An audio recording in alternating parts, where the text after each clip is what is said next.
Hello से final students, welcome back to Sarang से classes. तो चलिए कंटिन्यू करते हैं इंडेक्स 102 शेयर बेस्ड पेमेंट। एक बार मैं आपको लास्ट लेक्चर का ब्रीफ कर देता हूं, उसके बाद आगे कंटिन्यू करते हैं। लास्ट लेक्चर में हमने देखा था रिवर्सल कि अगर मैंने मान लो एम्प्लॉय बेनिफिट एक्सपेंसेस को पहले रिकॉग्नाइज कर लिया था अपनी बुक्स में, तो क्या एंट्री पास की थी। एम्प्लॉय बेनिफिट एक्सपेंसेस को डेबिट किया था और क्रेडिट में क्या किया था, to share based payment reserve या फिर शेयर बेस्ड पेमेंट लाइबिलिटी। ठीक है, इनमें से कुछ क्रेडिट किया था।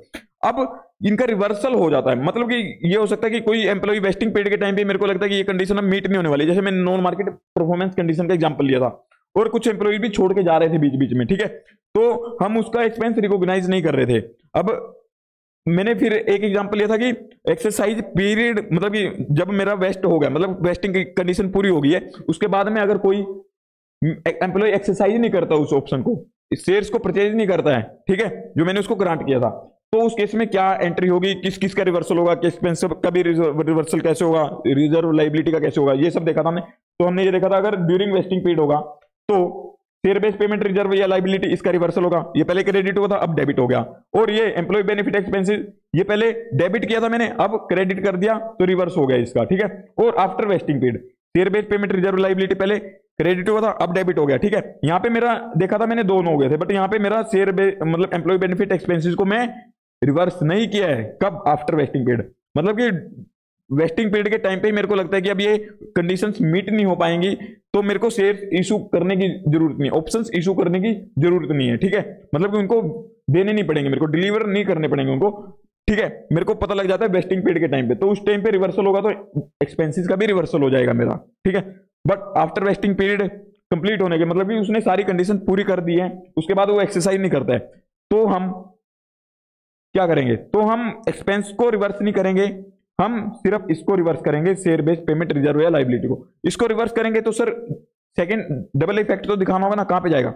ये क्या होता है मेरा, ये इक्विटी का एक पोर्शन है। ठीक है, इक्विटी का ही एक कंपोनेंट है। अब ये क्या है, ये भी इक्विटी का कंपोनेंट है, मतलब कि एक ही घर के अंदर है वो, एक घर से एक रूम से दूसरे रूम में चले जाते, भेज देंगे उसको, इसको रिटेन अर्निंग को क्रेडिट कर देंगे। ठीक है, ये हमारा लास्ट में देखा था रिवर्सल वाला टॉपिक में। और उससे पहले उसके बाद हमने देखा था, मैंने आपको कुछ वो उसकी कंडीशंस वगैरह भी बताई थी कि उसका कैसे कैसे रिवर्सल वगैरह होगा, कैसे क्या इंपैक्ट आएगा, फर्स्ट ईयर में कैसे रिकॉग्नाइज करेंगे, सेकंड में कैसे। ठीक है, बट इसके क्वेश्चंस इलस्ट्रेशंस वगैरह हमने नहीं की थी, ये सिर्फ आपको एक अंडरस्टैंडिंग दी थी। किसके लिए दी थी अंडरस्टैंडिंग? मैंने ये ट्रीटमेंट समझाया था आपको, treatment of wasting conditions, treatment समझाया था मैंने वेस्टिंग कंडीशंस का। ठीक है, इसमें कौन सी सर्विस कंडीशन और नॉन मार्केट परफॉर्मेंस कंडीशन का ट्रीटमेंट बताया था मैंने। इसका कहां यूज होता है, इसका होता है कि नंबर ऑफ इक्विटी इंस्ट्रूमेंट्स कितने इशू करने हैं। ठीक है, अगर मेरी इसकी वजह से सर्विस कंडीशन या इसकी वजह से मेरा नंबर ऑफ इक्विटी इंस्ट्रूमेंट्स पे इफेक्ट आता है, सर्विस कंडीशन में एम्प्लॉय छोड़ छोड़ के जा रहे थे बीच में, तो मेरा नंबर चेंज हो रहा था एवरी ईयर। ठीक है, अब नॉन मार्केट परफॉर्मेंस कंडीशन के टाइम पे मैंने देखा था कि अगर मेरे को लगता है कि अर्निंग्स मेरी कंपनी इतनी नहीं कर पाएगी, ठीक है, 3 ईयर्स की एवरेज वाला एग्जांपल याद करो, हाँ, उसमें नहीं कर पा रही थी, तो हमने क्या किया था, सेकंड ईयर में सारा ही रिवर्स कर दिया था जो फर्स्ट ईयर में अभी तक रिकॉग्नाइज किया था। ठीक है, अगर ये रिवाइज हो जाता है, मान लो रिवाइज, जैसे नंबर रिवाइज हो रहे थे, उसका हम एवरी टाइम चेंज करते जा रहे थे। ठीक है, ऑन वेस्टिंग डेट, अब वेस्टिंग डेट पे हम इसमें नंबर ऑफ एम्प्लॉइज कितने लेते थे, जितने, जैसे अब 1000 एम्प्लॉइज का एग्जाम्पल था, जितने फर्स्ट ईयर के एंड में खड़े, तो फर्स्ट ईयर से पहले जितने छोड़ के जा चुके हैं वो एक्चुअल वाला लेते थे, और बाद वाला का एक्चुअल बता सकते हो आप? नहीं बता सकते ना, तो बाद वाला एक्सपेक्टेड वाला लिया था आपने। ठीक है, वही अब जब आप वेस्ट हो गया, वेस्ट मतलब कि जिस दिन आपकी सारी कंडीशंस मीट हो जाती है, जिस दिन आप डिलीवर करोगे, ठीक है, वेस्ट हो जाती है, वेस्ट हो जाती है। ठीक है, जिस दिन आपकी सारी कंडीशंस कंप्लीट हो जाती है जो आपने दी थी। ठीक है, उस डेट को सारे का आपको पता होगा कि अब इतने एम्प्लॉइज मेरे पास बचे हैं। ठीक है, जितने गए होंगे सारे एक्चुअल वाले आपके पता है कि जितने कंडीशन वेस्टिंग पीरियड के टाइम पे गए होंगे वो सारा माइनस कर दो, तो सारा एक्चुअल वाला ही होगा, वो यहाँ पे लिखा हुआ था। ठीक है, एक्चुअल नंबर। अब इसके बाद अगर ये मान लो इंस्ट्रूमेंट्स डू नॉट वेस्ट, अगर ये किसी वजह से ये पता लगता है कि मेरे को कंडीशंस मीट वगैरह नहीं कर पाएंगे, ठीक है, कौन सी सर्विस या नॉन मार्केट परफॉर्मेंस कंडीशन वगैरह, ठीक है, तो इसको क्या करते हैं, रिवर्स करते हैं। कौन से को? एक्सपेंस को रिवर्स कर देंगे, तो इसमें साथ में वो रिजर्व लाइबिलिटी भी रिवर्स हो जाएगा मेरा। ठीक है, अब मार्केट परफॉर्मेंस कंडीशन के टाइम पे मैंने देखा था इसका नंबर ऑफ इक्विटी इंस्ट्रूमेंट्स कितने इशू करने हैं उसके ऊपर इंपैक्ट नहीं आता। क्यों नहीं आता, इसका मैंने आपको बताया था, क्योंकि मार्केट का मेरे को पता है कि इसके अंदर एम्प्लॉइज का इतना रोल नहीं होता, इसमें मार्केट की डिमांड सप्लाई का रोल होता है एक तो, और साथ में आपको मैंने बताया था कि हम जो इसका मार्केट प्राइस का इफेक्ट होता है, वो इफेक्ट हम जो फेयर वैल्यू ऑफ शेयर्स की ग्रांट डेट पे लेते हैं ना, उसके अंदर ऑलरेडी आ चुका होता है।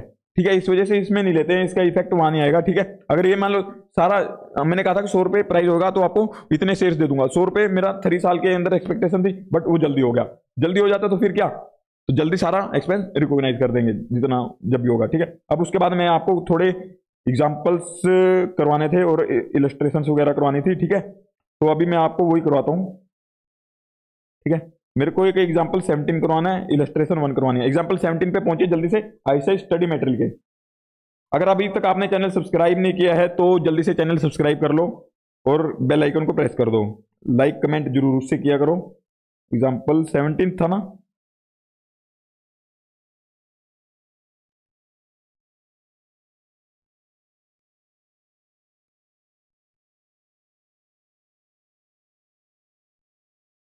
हाँ जी ये रहा। An entity has given 100 stock options to each of its 1000 employees for those who will remain in service for next 4 years। एक एंटिटी है जिसने कि 100 स्टॉक ऑप्शंस दिए हैं। ये 17 ही करवाना था ना, मैं इधर देख लेता हूँ। हाँ 17 ही है, ठीक है, सही जा रहे हैं हम। ठीक है, एक एंटिटी ने 100 स्टॉक ऑप्शंस दिए, मतलब कि अलॉट करेगा, दे देगी।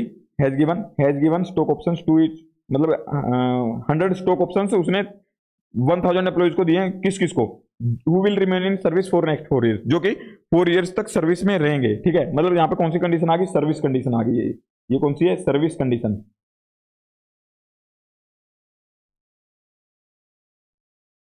और इसके बाद अगर मैं देखूं, the grant date was, grant date कितनी है, 1 जनवरी 2001। इसको 4 ईयर्स कब तक होंगे कंप्लीट, फर्स्ट मतलब 31 दिसंबर 1 2 3 4 तक, यहां तक मेरा पूरा हो जाएगा। ठीक है, तो इसको यहां तक करना होगा पीरियड। ये कौन सी होगी मेरी, vesting date, vest date. The condition to remain in service shows that the stock option has been given for the service to be provided in. Hence, at the end of each year, the entity will estimate the expected number of employees। हमने ये देखा था, जैसे last lecture में हमने example देखा था कि हम ईयर 1 के एंड पे भी, ईयर 2 के एंड पे भी, ईयर 3 के एंड पे भी हम नंबर ऑफ एम्प्लॉइज कैलकुलेट करते थे। हम एक्चुअली हमारा मकसद नंबर ऑफ एम्प्लॉइज कैलकुलेट करने का क्या होता था कि हमें देखना होता था कि नंबर ऑफ इक्विटी इंस्ट्रूमेंट्स कितने वेस्ट होंगे मेरे, मतलब कि कितने डिलीवर करने पड़ सकते हैं मेरे को। ठीक है, at the end of each year the entity will estimate the expected number of employees who will remain in service and will recognise the cost. तो इसकी हम 4 ईयर्स में कॉस्ट रिकॉग्नाइज करेंगे, फर्स्ट सेकंड थर्ड फोर्थ ऐसे ऐसे करके। ठीक है, अब इसके बाद मेरे को और क्या करवाना है, आपको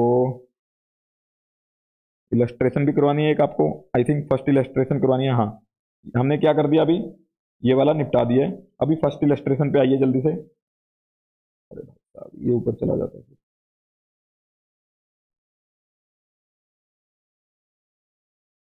हाँ, ये यहीं दे रखी है।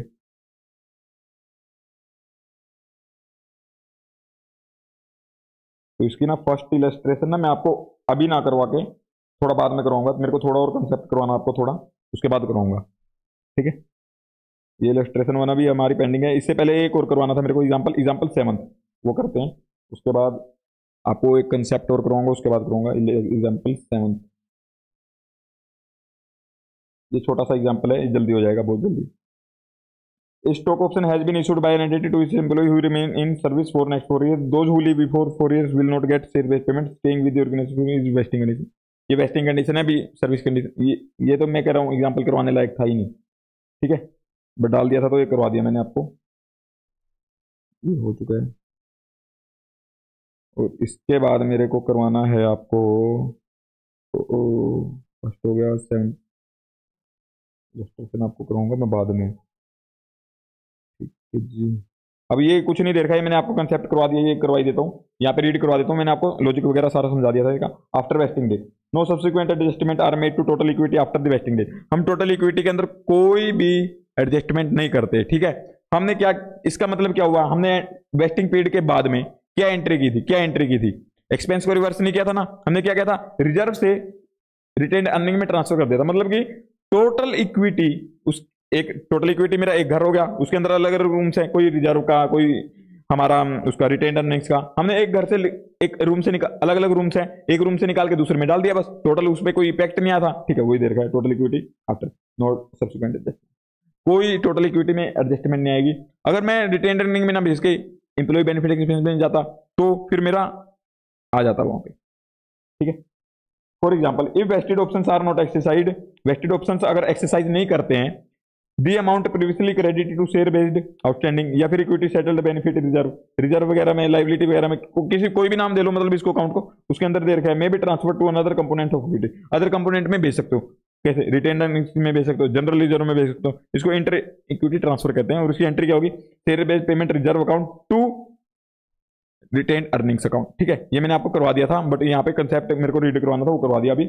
इसके बाद हमारा चलता है मेन, जो वो सबसे मेन मुद्दे वाला टॉपिक है, उस पर आते हैं, ठीक है। हम अगर अभी तक बात कर लिए सारी कंडीशंस वगैरह की क्या होती है, कंडीशंस का क्या ट्रीटमेंट वगैरह होगा, सब देख लिया हमने, ठीक है। मतलब कि उस कंडीशन का क्या इंपैक्ट आता, मार्केट कंडीशन का है, हाँ, तो उसका total number of equity shares के ऊपर इंपैक्ट नहीं आता, चाहे वो मेरा लगता है कि अब वेस्ट नहीं हो पाएगा, मतलब कंडीशंस मीट नहीं हो पाएगी, उसके बाद भी हम उसमें कोई चेंज नहीं करते हैं, तब भी हम उसको रिकॉग्नाइज करते जा रहे थे एक्सपेंस को, ठीक है। उसके अंदर कोई चेंज नहीं था मार्केट वाले में, हम सारा देख चुके हैं, ठीक है, कंडीशन वगैरह का। उसके बाद अब देखते हैं कि इसका मेजरमेंट वगैरह कैसे होगा। मेजरमेंट वैसे मैंने एक आइडिया दे दिया था आपको लास्ट लेक्चर में, कंसेप्ट समझाते हो कंडीशंस वाला, नंबर ऑफ एम्प्लॉइज वाला, ठीक है, बट क्या उतना ही सफिशिएंट था? नहीं, और भी हमें करना होगा, ठीक है। अब सबसे पहले मैं इनके लॉजिक्स भी बताता जाऊंगा। Measure at fair value of equity instruments granted, ठीक है। अगर मेरे को इक्विटी इंस्ट्रूमेंट्स एम्प्लॉइज को ग्रांट किए, एम्प्लॉइज को ग्रांट किए, तो क्या उसको जो सैलरी देते हैं उसके ऊपर रिकॉग्नाइज कर देंगे? नहीं, वो तो अलग उसका एक्सपेंस है, वो अलग से जाता ही है, वो तो ऑलरेडी रिकॉग्नाइज होता है एम्प्लॉय बेनिफिट एक्सपेंसेस में, ठीक है। उसकी हम यहाँ बात नहीं कर रहे हैं, हम यहाँ पे बात कर रहे हैं कि अगर मैंने उसको अलग से कुछ शेयर्स इशू करता हूं, वो क्यों इशू करता हूं मैं एम्प्लॉइज को, सबसे मेन मुद्दा ये है। एक तो ये ताकि मेरे एम्प्लॉइज मोटिवेट होते रहें, ठीक है। यहाँ पे ये सैलरी वाले इसलिए नहीं लिया क्योंकि हमारे पास कोई उसकी सर्विस का ये अलग से एस्टिमेट नहीं कर सकता।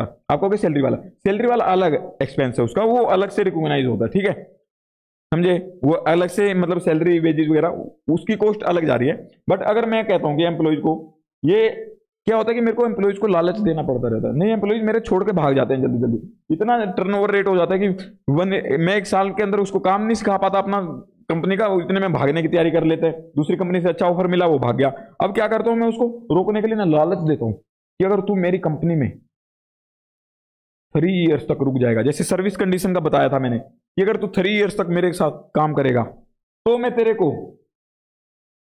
इतने शेयर्स इशू कर दूंगा, 1000 शेयर, ठीक है। ये क्यों लालच दिया मैंने? ताकि वो मेरे लिए काम करे। अब इसमें मेरे को वो काम करे मेरे लिए 3 इयर्स तक, उसकी वैल्यू, फेयर वैल्यू मैं नहीं बता सकता, तो मैं एक आइडिया लगा सकता हूं किसकी वैल्यू से, क्योंकि हमने जब गुड्स और सर्विसेज लेते थे उसमें हम उसकी गुड्स और सर्विसेज की फेयर वैल्यू पे प्रेफरेंस देते थे, ठीक है। अगर नहीं होती तो हम शेयर के फेयर वैल्यू पे आते थे, शेयर या ऑप्शंस की। अब हम उसमें चलो यही कर दो, हम उसके अंदर उसकी लेते थे गुड्स और सर्विसेज, इसमें लेंगे हम जो शेयर्स या ऑप्शंस इशू कर रहे हैं उसकी फेयर वैल्यू। क्यों? क्योंकि हम यहाँ पे एस्टिमेट कर ही नहीं पाएंगे एम्प्लॉय के उस पोर्शन की, अगर वो मेरे लिए 3 साल तक काम करे तो कितना बेनिफिट मेरे को मिलेगा उससे, नहीं कर सकता मैं उसको कैलकुलेट, उसकी कॉस्ट एस्टिमेट नहीं कर सकता उसको। मैं सिर्फ जितना उसको एक्स्ट्रा दे रहा हूं जिस वजह से कि वो रुक जाए, उसकी फेयर वैल्यू के बेसिस पे कर सकता हूं। हाँ, ये लॉजिक सर समझ में आया, अच्छा, ठीक है। सैलरी बेसिस के बेसिस पे नहीं कर सकते, क्यों? क्योंकि वो तो मेरी अलग से कॉस्ट लग रही है, ठीक है, उसको अलग रिकॉग्नाइज कर रहा हूं, ये उससे सेपरेट है मेरा, ठीक।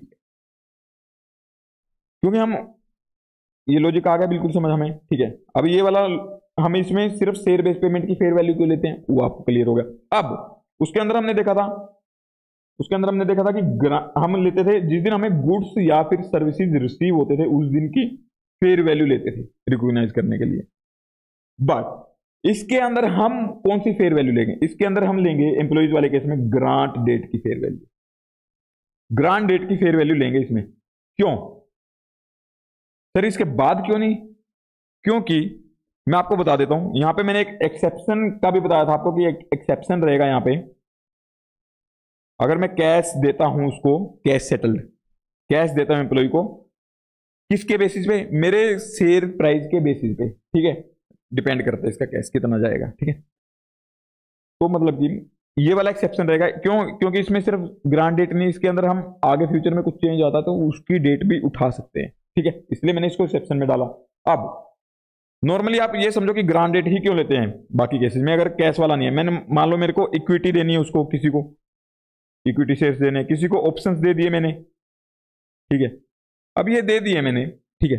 अब ये मानो कि मैं पैसे में देता आपको, एम्प्लॉइज को भी मान लो मैं पैसा चार्ज करता आपसे, ठीक है, ये मैं फ्री में दे रहा हूं, या फिर कुछ एक एक्सरसाइज प्राइस डिसाइड कर देता हूं कि इतने रुपए ही लगेंगे आपके, चाहे कम हो चाहे ज्यादा। नॉर्मली यहाँ पे कम ही रखते हैं एक्सरसाइज प्राइस, हमेशा आपका एक्सरसाइज प्राइस कम होगा। और कई बार क्या होता है कि अगर मान लो एक्सरसाइज प्राइस बिल्कुल ही कम हो जाता है तो रिवाइज भी कर देते हैं।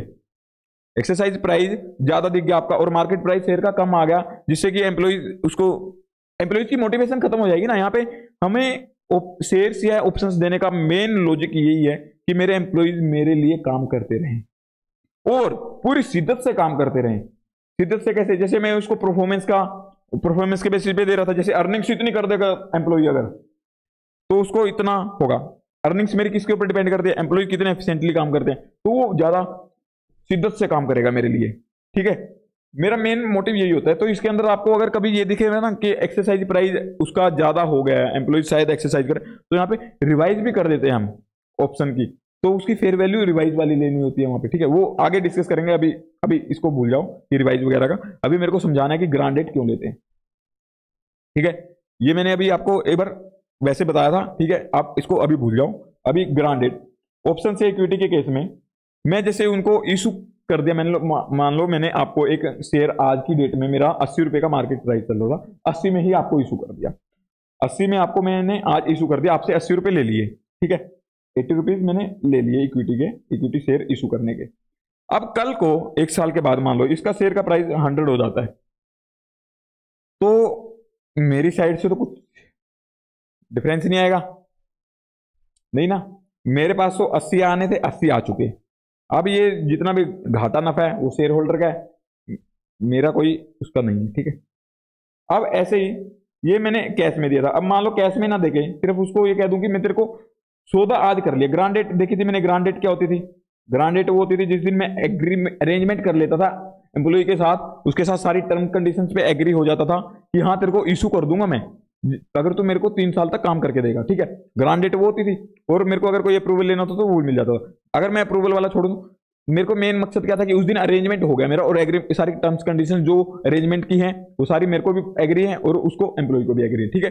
मतलब कि जिस दिन मेरा अरेंजमेंट की टर्म्स कंडीशन एग्री होगी, ये मान लेता हूं कि उस दिन ही मैंने एम्प्लॉय को ये लगा लो कि उसके लिए रख दिया अलग से कि हाँ अब ये शेयर है तो ये एम्प्लॉय के लिए मैंने अलग से रख दिया है, एम्प्लॉय का है। तो उस दिन जो उसकी फेयर वैल्यू होगी, तो मेरा तो अगर मैं देखूं मेरी जेब से अगर लॉस तो उतना ही हो रहा है, लॉस कह लो या एक्सपेंस कह लो, मतलब कि मेरी जेब से नहीं तो अगर उसको बेचता तो 80 रुपए आते कैश में, अब नहीं आए 80 रुपए, तो मेरी जेब से तो मतलब कि 80 रुपए का लॉस ही है, नहीं तो वो आते अगर देता अम्मा वही है, अब वो दे देता मैं उसको सामने वाले को, ठीक है, तो सारा प्रॉफिट लॉस उसका होता। अब यहां पे मैंने अपने से निकाल के एक अलग उसमें रख दिया रिजर्व वगैरह में, ठीक है। अब ये मेरा नहीं है, ये मेरी लाइबिलिटी बन चुकी है, एक रिजर्व में रखे हैं, ठीक है, रिजर्व में रखे हुए हैं कि इससे मैं एम्प्लॉय को इशू कर दूंगा, मतलब कि एक अलग कमरे में रख दिया कि हाँ भाई ये तेरी अमानत है, यहाँ पे रखी है मैंने। अब उसमें कुछ बढ़ता है घटता है वो सारा एम्प्लॉय का है, तो क्या मैं अपनी बुक्स में इंपैक्ट देना चाहिए? उसका नहीं देना चाहिए, इसीलिए मेरे को ग्रांड डेट की फेयर वैल्यू लेनी होती है इसमें, ठीक है। याद रख लो आप, एम्प्लॉइज के केस में आपको ग्रांड डेट की फेयर वैल्यू लेनी है। और कैश वाला क्यों बाहर किया मैंने? इसमें हम शेयर नहीं देते, कैश देते हैं। कैश मेरा 80 90 100 कुछ भी बढ़ सकता है घट सकता है, उसमें मेरी जेब से ज्यादा जाएगा, तो इसलिए उसको एक्सेप्शन में डाला है। इसका अभी मैं डिटेल में अभी करूंगा, आगे करूंगा जब इसका कंसेप्ट आएगा। अभी हम इक्विटी शेयर्स की बात कर रहे हैं, इक्विटी ऑप्शंस की बात कर रहे हैं, ठीक है। तो अभी इसका ही देखो कि जैसे अगर मान लो मैंने इक्विटी इंस्ट्रूमेंट्स वगैरह इशू किए हैं, ठीक है, तो ग्रांड डेट की फेयर वैल्यू लूंगा मैं। लॉजिक आपको पता लग गया, ठीक है, समझे। अब अगर मैं आपको यहां पे लेके चलता हूं कंसेप्ट पे, ग्रांड डेट की मैंने बता दी फेयर वैल्यू, और शेयर बेस्ड पेमेंट की ही क्यों लेंगे फेयर वैल्यू, दोनों लॉजिक आपको क्लियर हो चुके हैं अब, ठीक है। शेयर बेस्ड पेमेंट की क्यों लेंगे? क्योंकि मैं एम्प्लॉय का नहीं बता सकता कि उसकी सर्विस की कितनी कॉस्ट है, ठीक है। और ग्रांडेड की क्यों लेंगे? क्योंकि मैंने उसको अलग रूम में रख दिया, अब उसमें जो भी घटेगा बढ़ेगा वो सारा एम्प्लॉय का, मेरी बुक्स में उसका इफेक्ट नहीं है, ठीक है, समझे? अभी आगे, measure at fair value of equity instruments granted, ये फेयर वैल्यू पे इक्विटी इंस्ट्रूमेंट्स ग्रांट हो गए। Measure at granted, measure at granted की फेयर वैल्यू, यहाँ पे फेयर वैल्यू और लिख दो, मेजर एट ग्रांडेड की फेयर वैल्यू, मतलब ग्रांडेड की फेयर वैल्यू जो होगी उसके ऊपर मेजर होगा मेरा, ठीक है। Recognition date is when goods और सर्विसेज रिसीव, इसमें जब गुड्स और सर्विसेज रिसीव होंगे तब। अब जो अदर देन एम्प्लॉयज का केस था उसमें जिस दिन रिसीव हुए थे उस दिन की फेयर वैल्यू ली थी हमने गुड्स और सर्विसेज की, और फिर नहीं थी उसकी रिलेबली मेजरेबल तो हमने ली थी उसकी fair value of share based payments की। This granted fair value is not remeasured subsequently, इसको हम रीमेजर सब्सिक्वेंटली नहीं करेंगे, ठीक है।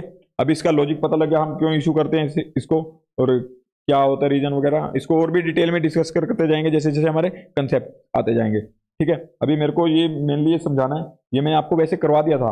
अभी मेरे को क्या निकालना होता था एवरी ईयर एंड पे कि मेरे को उस ईयर में कितना एम्प्लॉय का एक्सपेंस बुक करना है। जैसे मैंने 1000 एम्प्लॉयज थे, मेरे को एवरी को 100 शेयर्स इशू करने थे, कुछ एम्प्लॉयज मेरे छोड़ के जाते थे, तो इसके लिए मैंने निकाला था सबसे पहले कि सबसे पहले वहां पे अगर मैं वहां पे एग्जांपल पे लेके जाऊं जो हमने किया था, कहाँ गया वो मेरा एग्जांपल, हाँ ये रहा।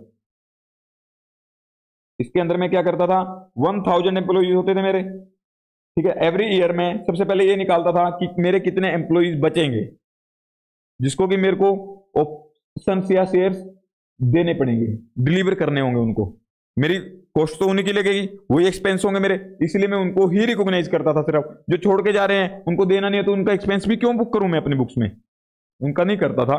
जो मेरे को एक्सपेक्टेड भी होते हैं कि ये जाएंगे इतने और मेरे को पता होता है, ठीक है, कि इतने जा चुके हैं, मैं उनका एक्सपेंस बुक नहीं करता था, ठीक है। क्या आप सेम पीरियड के दोनों लोग हैं एक्चुअल, जैसे आपको दे रखा है सेकंड ईयर का एक्सपेक्टेड भी एक्चुअल भी, कि एक्चुअल इतने एम्प्लॉइज लेफ्ट, एक्सपेक्टेड इतने एम्प्लॉइज लेफ्ट, नहीं, आप एक ही लोगे। जैसे आप फर्स्ट ईयर एंड पे खड़े हो, आप सेकंड ईयर के एक्सपेक्टेड वाला लोगे, अगर सेकंड ईयर एंड पे खड़े हो तो आप सेकंड ईयर का एक्चुअल वाला लोगे, समझे? ये लॉजिक मैं आपको मल्टीपल टाइम्स बता चुका हूं, तो अब इसके बाद ये लॉजिक सेम वाला डिस्कस नहीं होगा, ठीक है। अब ये बात करते हैं इसकी, ठीक है। इसके अंदर हमने देखा था सबसे पहले ये नंबर ऑफ एम्प्लॉइज निकालते थे हम, नंबर ऑफ एम्प्लॉइज कैसे होते थे, एक्सपेक्टेड माइनस और एक्चुअल वाले माइनस, ठीक है। तो इसका अगर मैं आपको यहाँ पे लिखवाना चाहूँ, कहाँ गया मेरा, हाँ, सबसे पहले मैंने यहाँ पे क्या लिखा, number of employees expected to fulfil the conditions at each year end, जिसका मेरे को लगता है कि हाँ ये कंडीशंस को फुलफिल कर लेंगे। जैसे मैंने 3 ईयर सर्विस में रहने वालों को ही देने का ऐलान किया था, तो मेरे को पता है कि 3 ईयर्स तक कितने एम्प्लॉइज रहेंगे, उनको ही दूंगा, तो उसका मेरे को कैलकुलेशन करना होगा एट ईच ईयर एंड, ठीक है। तो अगर इसका कैलकुलेशन करना हो तो मेरे को अगर फॉर्मूला कहूं कैसे होगा, टोटल एम्प्लॉइज माइनस, इसको मैं दूसरे पेन से कर दूं क्योंकि आगे लिखा हुआ ना तो दिक्कत आएगी, total employees minus actual left, actual employees कितने लेफ्ट हो गए, minus expected to be left in future years, future years during vesting period, vesting period के ही लेंगे सिर्फ, ठीक है जी। आई होप आपको ये क्लियर हो गया होगा, ये वाला आपको क्लियर है अब, समझे? ये क्यों लिया हमने कि इतने एम्प्लॉइज जो छोड़ के जा गए वो तो कंडीशन फुलफिल ही नहीं कर रहे, हम सिर्फ उनका ही एक्सपेंस रिकॉग्नाइज करेंगे क्योंकि उनको देने की जरूरत नहीं है ना जो छोड़ के जा रहे हैं बीच में, या एक्सपेक्टेड है कि मेरे को छोड़ के चले जाएंगे। ये क्या निकाल रहे हैं हम, इसका फॉर्मूला है expense to be recognised each year, कि हम ईच ईयर कितना एक्सपेंस रिकॉग्नाइज करेंगे उसका। सबसे पहले नंबर ऑफ एम्प्लॉइज कितने को मेरे को देना पड़ सकता है वो हो गया, इतने एम्प्लॉइज को मेरे को शेयर्स या ऑप्शंस इशू करने पड़ सकते हैं, मतलब कि देने पड़ सकते हैं, क्योंकि ये कंडीशन मेरे को लगता है कि फुलफिल कर देंगे सारी, ठीक है। उसके बाद नंबर ऑफ ऑप्शंस, इसको साथ में ये लिख दो, नंबर ऑफ ऑप्शंस पर एम्प्लॉय, कि पर एम्प्लॉय मेरे कितने ऑप्शंस दे रहा हूं। जैसे यहाँ पे मेरा एम्प्लॉय था, मेरा 100 1000 माइनस कर करके जो भी आया था, जितने भी एम्प्लॉय थे एक्सपेक्टेड और एक्चुअल वाले, वो माइनस वाला आ गया, ठीक है। और इसमें नंबर ऑफ ऑप्शंस कितने दे रहा था मैं, जैसे एग्जांपल में मेरे 100 ऑप्शंस या शेयर्स पर एम्प्लॉय दे रहा था मैं, ठीक है, ये वो हो गया। अब उसकी फेयर वैल्यू ले रहा था मैं, कब की ले रहा था फेयर वैल्यू, फिर इससे क्या हो गया था, पहले इतने फॉर्मूले की बात करते हैं। इतने इतने फॉर्मूले में क्या आ गया, मेरे नंबर ऑफ एम्प्लॉयज इतने आ गए और इतने ऑप्शंस पर एम्प्लॉय दे रहा हूं, मतलब कि मेरे को लगता है कि इतने ऑप्शंस, शेयर्स या ऑप्शंस जो भी है, ठीक है, इतने शेयर्स मेरे को इशू करने पड़ेंगे, क्योंकि मेरे को लगता है कि इतने शेयर्स वाले एम्प्लॉयज मेरे को, मतलब जब इतने एम्प्लॉयज मेरी कंडीशन फुलफिल कर देंगे तो इतने एम्प्लॉयज को मेरे को टोटल इतने ऑप्शंस देने पड़ेंगे, इतने शेयर्स देने पड़ेंगे, ठीक है। तो मतलब कि इतने फॉर्मूले का मतलब ये होगा कि इतने शेयर्स मेरे को देने पड़ेंगे। अब कितनी वैल्यू के देने होंगे वो कैसे निकालना है मेरे को, कि मेरे को अब नंबर ऑफ शेयर्स आ गए, मेरे को बुक्स में रिकॉग्नाइज करना एक्सपेंस, वो तो अमाउंट पे ही होता है, नंबर ऑफ शेयर्स पे थोड़ा होता कि कितने शेयर। अब एक शेयर की फेयर वैल्यू लेनी होगी मेरे को, प्राइस लेना होगा कौन सा, उसकी फेयर वैल्यू लेता हूँ शेयर से ऑप्शंस की, कौन सी डेट की, यहाँ पे शेयर्स भी लिख दो स्लैश करके, शेयर ग्रांड डेट की, ग्रांड डेट की मेरी उसकी शेयर की फेयर वैल्यू, या ग्रांड डेट मतलब कि ग्रांड डेट की फेयर वैल्यू कितनी है ऑप्शन से शेयर्स की, ठीक है। उससे क्या आ गया मेरा, टोटल इतने अमाउंट के मेरे को शेयर्स इशू करने पड़ सकते हैं, या ऑप्शंस उनको इशू करने पड़ेंगे, देने पड़ेंगे, मतलब इतना मेरी जेब से खर्चा हो जाएगा इतना, ठीक है, समझे। अब इतना खर्चा हो गया, जितना खर्चा हो रहा था मेरा, क्या सारा का सारा हम रिकॉग्नाइज कर रहे थे,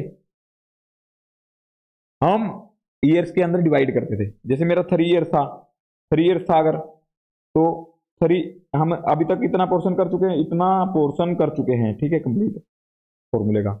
अब मैं कहता हूं कि मेरे को पता है कि मेरे टोटल वेस्टिंग पीरियड कितना है, 3 ईयर्स, ठीक है, 3 ईयर्स तक मेरे को सर्विस देगा, तो यहाँ पे आएगा नीचे 3 ईयर्स टोटल वेस्टिंग पीरियड।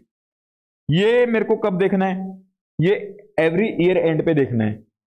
कई बार क्या हो तो मिलेगा आपको, ऐसे नमूने नमूने क्वेश्चन मिलेंगे इसमें, कि ये कहेंगे कि आपका अगर ये फर्स्ट ईयर के एंड में इतने परसेंट प्रॉफिट इंक्रीज हो जाता है, इतने परसेंट प्रॉफिट अर्न कर लेती है अगर, तो हम फर्स्ट ईयर के एंड में दे देंगे। अगर मतलब कि सेकंड ईयर में कर लेती है इतना प्रॉफिट, तो सेकंड ईयर में दे देंगे। थर्ड ईयर में करती है तो थर्ड ईयर में दे देंगे, मतलब अलग अलग कंडीशन। तो अब मेरे को फर्स्ट ईयर के एंड में मान लो मीट नहीं हुई, तो मेरे को पता कि सेकंड ईयर में ही एक्सपेक्टेशन है मेरी कि फर्स्ट ईयर में नहीं हुई, सेकंड ईयर में मीट होगी। फर्स्ट ईयर के एंड में क्या एंट्री करूंगा मैं, एंट्री नहीं मतलब वेस्टिंग पीरियड कितना रहेगा मेरा, मेरे को पता है कि जैसे फर्स्ट ईयर की मैंने कंडीशन दी कि फर्स्ट ईयर कि अगर 10% प्रॉफिट कर लेती है ये एक साल के अंदर, तो मैं इसको एवरी एम्प्लॉय को 100 शेयर्स इशू कर दूंगा। अगर सेकंड ईयर के, फर्स्ट ईयर में नहीं कर पाती है, सेकंड ईयर के एंड में एवरेज 9% भी कर देती है अगर फर्स्ट और सेकंड का, तो मैं उसको इशू कर दूंगा शेयर्स, 100 शेयर्स। और इसमें ना कर पाए थर्ड ईयर के एंड में, मैं कहता हूं कि एवरेज में 8.5% अर्निंग भी कर देती है, तो मैं इसको शेयर इशू कर दूंगा 100, ठीक है। फर्स्ट ईयर एंड में मेरा सिर्फ प्रॉफिट हुआ 9% मान लो, या 8% जो भी समथिंग, बट मेरे को सेकंड फर्स्ट ईयर के एंड में मेरे को लगने लग गया कि हाँ सेकंड ईयर में ना मैं 9% का एवरेज मीट कर लूंगा, तो मेरा फर्स्ट ईयर के एंड में ही एंट्री करूंगा सबसे पहली एक्सपेंस रिकॉग्निशन की। तो फर्स्ट ईयर के एंड में कितना एक्सपेंस रिकॉग्नाइज करूंगा, नंबर ऑफ एम्प्लॉइज तो मेरे को पता है फर्स्ट और सेकंड ईयर का निकालूंगा मैं, कितने छोड़ के जाएंगे, ठीक है, कितना एक्सपेक्टेड है, क्योंकि मेरा वेस्टिंग पीरियड 2 ईयर्स का हो गया वो तो सिर्फ, और नंबर ऑफ ऑप्शंस पर एम्प्लॉय वो मल्टीप्लाई कर दूंगा, ये सेम ही रहेगा आपका, चाहे कुछ भी। फेयर वैल्यू ऑफ ऑप्शंस ये ग्रांड डेट के लिए नहीं है, ये भी सेम ही रहेगी। तो मेनली आपका ये वाला पोर्शन तो ये लगा लो हर बार चेंज होगा ही होगा, ठीक है। इसकी कैलकुलेशन आपको बड़े ध्यान से करनी है, सबसे मेन इसकी कैलकुलेशन है इसके केस में, ठीक है। और ये वाला आपका सेम रहेगा, एक एम्प्लॉय को कितना देना है ये क्वेश्चन में दिया होगा, फेयर वैल्यू ग्रांड डेट की ये भी आपको क्वेश्चन में दी होगी, ठीक है। अब उसके बाद आपको पीरियड निकालने पे थोड़ा सा और फोकस करना होगा, ये इतना वो नहीं है, ठीक है, बट हाँ ठीक है, इसके ऊपर भी आपको थोड़ा ध्यान ज्यादा देना होगा, ठीक है, इसके ऊपर भी आपको थोड़ा सा हल्का ज्यादा ध्यान देना होगा, क्योंकि वेस्टिंग पीरियड कितना रहेगा आपका, ठीक है। इसको जैसे कि मान लो मेरा फर्स्ट ईयर के एंड में मेरे को 9% हुआ प्रॉफिट, ठीक है, मेरे को एक्सपेक्टेड है कि सेकेंड ईयर में इसको मीट कर दूंगा मैं क्राइटेरिया को, तो उस केस में क्या करूंगा मैं, वेस्टिंग पीरियड मेरे 2 साल हो गए, 2 साल के अंदर मेरे को पता कि कंडीशन मीट कर दूंगा, 2 ईयर्स मेरा वेस्टिंग पीरियड हो जाएगा। तो अगर सेकेंड ईयर में भी मीट नहीं करता हूं तो मेरे को पता है कि सेकेंड ईयर में मेरा सिर्फ एवरेज में आया 8% या 8.5 कुछ भी, ठीक है, 9% नहीं आया, 9 से कम आया, ठीक है। मेरे को पता है कि अब थर्ड ईयर के ना अंदर मैं इसका तीनों का एवरेज करवाऊंगा तो 8.5% मेरा मीट हो जाएगा। तो मैं इस सेकेंड ईयर के एंड में खड़ा हूं, फर्स्ट ईयर पास हो चुका 1 साल, सेकेंड ईयर पास हो चुका 2 साल, अब सेकेंड ईयर में कंप्लीट नहीं हुई ना मेरी कंडीशन, तो मेरे को थर्ड ईयर में और लगता है कि हाँ थर्ड ईयर और लगेगा मेरा, तो 3 ईयर, तो इसके टोटल वेस्टिंग पीरियड हो गए 3 ईयर सेकेंड ईयर के एंड में, तो यहाँ पे 3 आएगा, ठीक है। अगर मान लो मेरा ऐसा कुछ सीन ही नहीं होता, जैसे पहले मैंने एग्जाम्पल करवाया था लास्ट लेक्चर में, वो बिल्कुल सिंपल था, उसके अंदर तो आपके 3 ईयर की सर्विस देनी ही थी, उसमें फर्स्ट ईयर में ऐसा कुछ ऑप्शन नहीं था कि फर्स्ट ईयर में मिल सकता, आपको सेकंड ईयर में भी शेयर से मिल सकते हैं, ठीक है, ऐसा नहीं था, तो उसमें 3 ईयर्स ही आपका वेस्टिंग पीरियड आया था, ठीक है, टोटल वेस्टिंग पीरियड 3 ईयर, ठीक है। अब आप कौन से ईयर में खड़े हो, मतलब कि आपका कितने पीरियड एक्सपायर हो चुके हैं, मतलब कि फर्स्ट ईयर के एंड में खड़े हो, मतलब कि 1 साल जा चुका आपका, तो फर्स्ट ईयर। तो अब अगर मैं इतने फॉर्मूले की बात करूं तो इस फॉर्मूले से कितना क्या निकल गया मेरा, इससे निकल गया कि टोटल मेरा अभी तक जो पीरियड जा चुका है उसमें कितना एक्सपेंस बुक होना चाहिए, एक्सपेंस टोटल कितना बुक हो जाना चाहिए, ठीक है। अब मान लो मैं सेकंड ईयर के एंड में खड़ा हूं, तो फर्स्ट ईयर के एंड में कुछ बुक किया होगा मैंने, ठीक है, तो फर्स्ट ईयर के एंड वाला यहां पे माइनस कर दूंगा, तो क्या बचेगा मेरा कि यहां पे निकाला था मैंने कितना सेकंड ईयर तक बुक हो जाना चाहिए, उसमें फर्स्ट ईयर में इतना बुक हो चुका है तो उसको माइनस किया मैंने, ठीक है, तो क्या आएगा मेरा सेकंड ईयर में और कितना एक्स्ट्रा बुक करना है, तो उसको मैं सेकंड ईयर में बुक कर दूंगा, मतलब रिकॉग्नाइज कर दूंगा अपनी बुक्स में सेकंड ईयर में उतना एक्सपेंस। तो ये फॉर्मूला बन गया आपका, ठीक है, ये बहुत ईजी फॉर्मूला है, इसमें कुछ ज्यादा डिफिकल्टी नहीं है, ये मैंने समझाने में कुछ ज्यादा आपको डिटेल में करवा दिया, जबकि इतनी इसकी रिक्वायरमेंट थी नहीं। अब ये कब रिकॉग्नाइज करना है, वेस्टिंग पीरियड के अंदर रिकॉग्नाइज करना होता है। अगर वेस्टिंग पीरियड नहीं था, हमने क्या किया था, एक डायरेक्टर वाला एग्जांपल लिया था मैंने, हाँ वो मतलब कि उसको कंप्लीट करने वाला, उसको मेरे को पता था कि कोई कंडीशन नहीं है, ना उसके पास परफॉर्मेंस कंडीशन थी उसकी, ना कोई सर्विस कंडीशन थी बट दूसरी थी वो कंप्लीट ना करने की, उसमें सर्विस की भी नहीं थी ना परफॉर्मेंस की थी, ठीक है। तो मतलब कि हमें सिर्फ कंडीशन 2 ही देखनी है, उसके अलावा कोई कंडीशन आए तो उसको नहीं देखना, ठीक है। तो ये क्या हो गया मेरी वेस्टिंग पीरियड, ठीक है। अब वेस्टिंग पीरियड के अंदर ही रिकॉग्नाइज करना, उसके अंदर वेस्टिंग पीरियड नहीं था, कोई वेस्टिंग कंडीशन नहीं थी, नॉन वेस्टिंग कंडीशन में थी, उसको हम देखते नहीं है, ठीक है। अब वेस्टिंग कंडीशन मतलब मेरा वेस्टिंग पीरियड, उसके अंदर ही रिकॉग्नाइज करना था, ठीक है, उसके अंदर ही डिवाइड करना रिकॉग्नाइज, अगर 3 ईयर्स के तो 3 ईयर्स में, 2 ईयर्स है तो 2 ईयर्स के अंदर, ठीक है। ये कम ज्यादा भी हो सकती है, मैंने यहाँ पे एग्जांपल किससे करवा दिया कि आपका 2 ईयर्स भी हो सकते हैं वेस्टिंग पीरियड, 3 ईयर्स भी हो सकता है, या फिर कॉन्स्टेंट भी रह सकता है कि 3 ईयर्स ही है एवरी ईयर, ठीक है। अब वेस्टिंग पीरियड क्या होता है मेरा, स्पेसिफाइड वेस्टिंग पीरियड ऑफ ए, ठीक है, the period during which all the specified wasting conditions, ये वो मतलब जो पीरियड के अंदर आपको वेस्टिंग कंडीशन के अंदर बोला गया कि इतने पीरियड के अंदर आपको कंप्लीट करना, वही जो 2 ईयर्स वगैरह वही है वेस्टिंग पीरियड, आपको बता दिया मैंने, ठीक है। अब ये वेस्टिंग पीरियड के अंदर रिकॉग्नाइज करना है। अगर वेस्टिंग पीरियड आपका ग्रांड डेट और वेस्टिंग डेट सेम है, मतलब वेस्टिंग पीरियड 0 हो गया, ठीक है। वेस्टिंग पीरियड क्या होता है वैसे, अगर मैं सिंपल लैंग्वेज में बोलूँ, ग्रांड डेट से लेकर वेस्टिंग डेट तक के बीच का जो टाइम पीरियड होता है उसको वेस्टिंग पीरियड कहते हैं, ठीक है। अब उस पीरियड मान लो ये ग्रांड डेट और वेस्टिंग डेट सेम है, तो इसमें कुछ वेस्टिंग पीरियड तो होगा नहीं, तो हम क्या करेंगे, जिस दिन ग्रांट किया उसी दिन ही सारा एक्सपेंस बुक कर लेंगे, ठीक है। अगर वेस्टिंग पीरियड नहीं आ रहा तो सेम डे पे ही हम बुक कर लेंगे, ठीक है। अब इसकी जनरल एंट्री क्या होती है, मैं जनरल एंट्री वैसे ग्रांट डेट पे तो कुछ होगी नहीं, हम ईयर एंड पे करते हैं एक्सपेंस बुक, तो हमने एक्सपेंस कितने अमाउंट से, ये अमाउंट कौन सी आएगी, जो ये वाला फॉर्मूला बताएगा मेरे को, ठीक है, वो वाली अमाउंट आएगी, कितनी, ये वाली आएगी 2, यहाँ पे एक्सपेंस बुक कर दिया, और रिजर्व में हम क्रेडिट कर देंगे। रिजर्व क्यों करते हैं, अगर मेरे को शेयर से ऑप्शंस देने हैं तो रिजर्व में जाएगा, अगर मेरे को कैश वगैरह पे करना है तो उस केस में मेरा to share based payment liability जाता है, ठीक है। अभी यहाँ पे रिजर्व वाला केस कर रहे हैं हम। अब इसका रिवर्सल भी हो सकता है, रिवर्सल कब होगा, ये सेम ही कंसेप्ट है, आपके एंट्री वाले सेम कंसेप्ट है जो मैंने आपको पहले भी उसमें गुड्स वाले केस में समझाया था, नहीं गुड्स नहीं, हाँ लास्ट लेक्चर में समझा था, जो मैं आपको एग्जांपल करवा था उसमें, ठीक है। रिवर्सल कब होता है, ड्यूरिंग वेस्टिंग पीरियड एक्सपेंस का रिवर्सल होगा, ठीक है। शेयर बेस्ड पेमेंट रिजर्व, ये रिजर्व का होगा और ये एक्सपेंस का रिवर्सल होगा। ये रिवर्सल आफ्टर वेस्टिंग पीरियड नहीं होगा, ठीक है। अब रिवर्सल के रीजन क्या हो सकते हैं कि मेरे जो पहले के एक्सपेंस, एग्जांपल समझाया था मैंने आपको कि पहले जो एक्सपेंस बुक करना था, cumulative expenses less than the previously, ठीक है। अब मैंने जैसे एक एग्जांपल करवाया था आपको लास्ट लेक्चर में ही, याद करवाता हूँ मैं आपको, जो मैंने ये करवाया था ये रेड कलर वाला, इसमें इतने एम्प्लॉइज थे तो मेरा टोटल खर्चा बन रहा था 23,000। सेकेंड ईयर के अंदर, सेकेंड ईयर के एंड पे देख रहा था मैं, मेरे को 23,000 अभी तक बुक कर देने चाहिए थे, मैं कितने कर चुका था तब रिकॉग्नाइज 29,000 फर्स्ट ईयर के एंड तक, तो मेरे को कम करना था। तो मतलब कि सेकेंड ईयर के एंड में मेरे को देखा तो 23,000 करना था, जबकि मैं कर चुका था इससे ज्यादा, तो क्या करूंगा, बाकी वाले को रिवर्स कर दूंगा। ये वाला रिवर्स हो गया मेरा यहाँ पे, ठीक है। अब यहाँ पे ये लिख रखा है ना कि if cumulative expenses is less than previously recognised. Other reason के भी मैंने देखे थे, जैसे नॉन मार्केट कंडीशन था, मेरे को लग रहा था कि अब अर्निंग्स मेरी कंपनी इतनी नहीं कर पाएगी तो आगे ऑप्शंस मेरे को जीरो ही देने होंगे। अब मेरे को जीरो आ गया था मेरा, तो जितना पहले एक्सपेंस बुक किया हुआ था, जितना भी पहले, वो सारा का सारा रिवर्स हो जाएगा। रिवर्स की एंट्री यही होती है। अगर वेस्टिंग पीरियड के बीच में है तो यही एंट्री होगी, अगर नहीं है तो share based payment reserve to retained earnings हो जाएगी, समझे। अब एक्सरसाइज करते हैं अगर ऑप्शंस, देखो रिवर्सल वाला कंसेप्ट सेम रहेगा आपका बिल्कुल, कि हम कब रिवर्स करते हैं, ठीक है। अब इसकी एक्सरसाइज करते हैं, तो share based payment reserve account ये डेबिट कर दिया। अगर मेरे को ये है कि जैसे आपको एक ऑप्शन वाला कंसेप्ट बताया था कि एक्सरसाइज प्राइस हम उससे लेते हैं, तो ये क्या होगा एक्सरसाइज प्राइस वाला, ये एक्सरसाइज प्राइस कितने अमाउंट उससे लिया मैंने एग्जाम्पल याद करो, मैंने 80 रुपए में कहा था कि आपको शेयर दे दूंगा, अब उस दिन प्राइस हो गया मेरा 200 रुपए मान लो, ठीक है, जो भी था। अब मैंने क्या किया, एक ऑप्शन दिया था, उसका अमाउंट उसमें आ रखा था कुछ, तो शेयर बेस इसको डेबिट कर दूंगा, और यहाँ पे बैंक उससे कुछ कैश लिया वो आ गया, टू शेयर कैपिटल जितने शेयर इशू किए उसकी फेस वैल्यू कितनी थी वो आ गई। अब बाकी सिक्योरिटी प्रीमियम, और अगर मान लो उसको कम शेयर इशू किए मैंने, मान लो कुछ बंदे आए नहीं एक्सरसाइज करने, जो बंदे एक्सरसाइज करने नहीं आए उसका क्या करूंगा, यहाँ पे क्रेडिट कर दूंगा, रिटेन्ड अर्निंग वो क्रेडिट हो गया, ठीक है। अभी इसका हम कुछ एग्जांपल्स वगैरह अब इसके क्वेश्चंस वगैरह कर सकते हैं हम, ठीक है।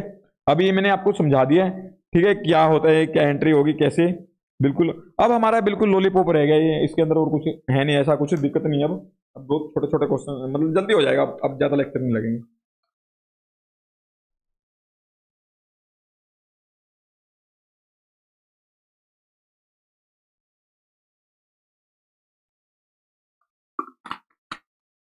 अभी पानी वानी पीते रहा करो, और अगर चैनल सब्सक्राइब नहीं किया तो कर लो अभी, ठीक है। हाँ जी, ये मैंने करवा दिया था आपको। हाँ, अब इसका इलस्ट्रेशन फर्स्ट करवाता हूँ मैं आपको, उस टाइम नहीं करवाया था ना। आइए इलस्ट्रेशन फर्स्ट पे, वैसे इसके बिना भी करवा सकता था क्योंकि मैंने आपको कंसेप्ट वगैरह तो सारा करवा ही रखा था पहले, बट फिर भी मैं चलो एक बार आपको डिटेल में फॉर्मूला वगैरह पता होगा तो और ज़्यादा बढ़िया में आप करोगे। ABC limited granted to its employees share options with a fair value of ₹5 lakh on 1 April 2000 if they remain in the organisation up to 31 March 2003 the exercise price if से। हाँ, यहाँ पे एक्सरसाइज प्राइस मतलब कि मैंने आपको एग्जांपल दिया था कि आपको मैं 3 ईयर्स मतलब 3 मंथ्स के बाद, वो एएफएम वाला एग्जांपल दिया था मैंने, कि ऑप्शन वाला समझाया था आपको कि मैं आपको आज राइट देता हूं कि आप 80 रुपए में आगे 3 मंथ्स बाद मेरे से ये शेयर ले सकते हो, चाहे कुछ भी प्राइस हो, ठीक है। अब वो 80 रुपए की जगह मैं उसको ये भी कह सकता हूँ कि कुछ भी देने की जरूरत नहीं है, फ्री में आ और मेरे से शेयर ले जा, ठीक है। ऐसा भी कर सकता हूँ एम्प्लॉइज के साथ।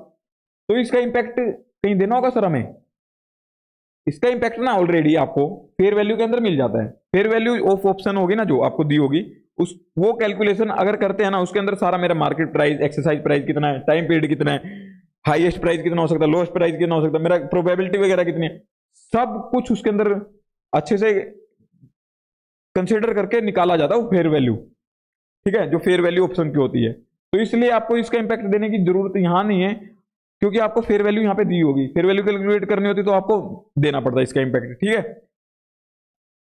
अब इसका एफएम में जब आप क्वेश्चंस वगैरह करोगे तो वहां पे आपको देने होंगे इसके इंपैक्ट, ठीक है। यहाँ पे अभी देने की जरूरत नहीं, क्योंकि यहाँ पे आपको हमेशा फेयर वैल्यू दी होगी ऑप्शन की। अब इसने क्या कि ग्रांट के एम्प्लॉइज को शेयर ऑप्शन जिसकी फेयर वैल्यू दे रखी है 5 लाख, ठीक है, यहाँ पे दे दी ना इन्होंने फेयर वैल्यू कितनी 5 लाख की दी हुई है। टोटल वैल्यू दे दी इन्होंने फेयर वैल्यू जितने ऑप्शन ग्रांट किए हैं 1 अप्रैल 2000 को इसने ग्रांट किया, तो ये क्या होगी मेरी grant date. If they remain in organisation up to, मतलब इतने पीरियड तक ये रहेंगे, ये क्या होगी मेरी वेस्ट डेट, वेस्टिंग डेट लिख लो, वेस्ट डेट लिख लो, जो भी है, ठीक है। अब the exercise price if the share option is nil, exercise price दे दिए इन्होंने नील है बिल्कुल, ठीक है, तो हमें इससे मतलब नहीं है क्योंकि हमारा इंपैक्ट इसके अंदर आ चुका है फेयर वैल्यू के अंदर। ऑन 31 मार्च 2001 मतलब कि एक साल के बाद, ग्रांट डेट से एक साल के बाद, ABC limited expects only 91% of the employees to remain in the employment. अब इसने बोल दिया कि हमें एक्सपेक्टेशन है कि ये कब खड़े हैं 31 मार्च 2001 को, कि सिर्फ 91% जितने एम्प्लॉइज दे रखे हैं, यहाँ पे अभी तक तो एम्प्लॉइज का काउंट आया नहीं था कहीं भी, नीचे दिया होगा कहीं, ठीक है। 91% of total employees to remain in employment, वो एम्प्लॉयमेंट में रहेंगे, मतलब कि वो वेस्टिंग कंडीशन पूरी करेंगे, हमें एक्सपेक्टेशन है, ठीक है। तो हम तो वही देखते हैं कि एक्सपेक्टेशन कितनी है हमारी एम्प्लॉइज की, ठीक है। एक्चुअल यहाँ पे दिया होता तो एक्चुअल माइनस कर दिया, एक्सपेक्टेशन वगैरह जो दिए है ना 91%, इसमें एक्चुअल कंसीडर किया जा चुका है ऑलरेडी, ठीक है। अब आपको नहीं दिख रहा वो, समझे।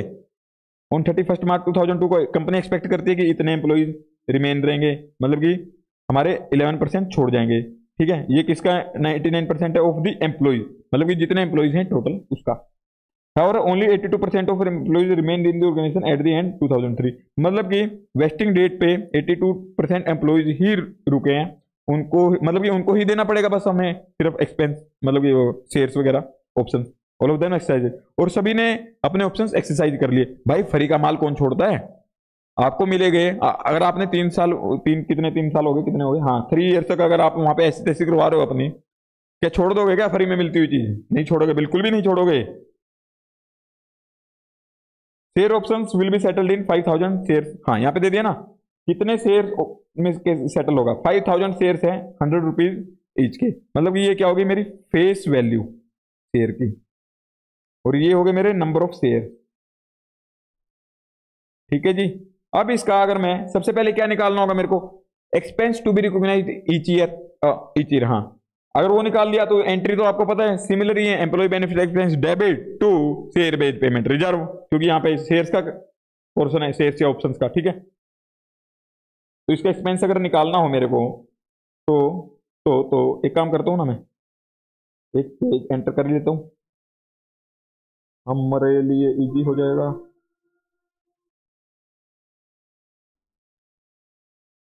हाँ जी, तो मैं यहाँ पे ना एक काम करता हूँ, थोड़ी नोटिंग कर लेता हूँ, आपको आप देखते रहो साथ साथ में क्या कर रहा हूँ। सबसे पहले अगर मैं करूँ नंबर ऑफ एम्प्लॉइज, ये कब कर रहा हूँ, फर्स्ट ईयर एंड, इसमें तो डेट दे रखे हैं ना, तो डेट ही लिख लेते हैं 31 मार्च, कौन सी मार्च है ये 2001, ठीक है जी। 31 मार्च 2001 को देख रहे हैं हम। Number of employees expected to complete vesting condition,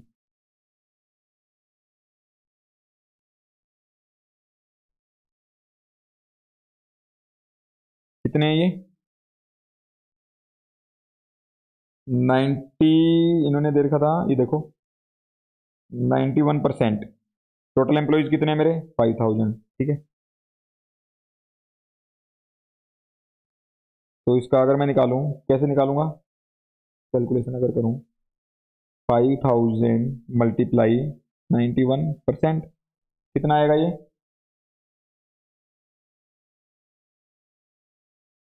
मेरे आगे 4550, इतने एम्प्लॉयज का मेरे को एक्सपेक्टेशन है कि हाँ वो कर लेगा। अब एक्सपेंस टू बी रिकॉग्नाइज कितना,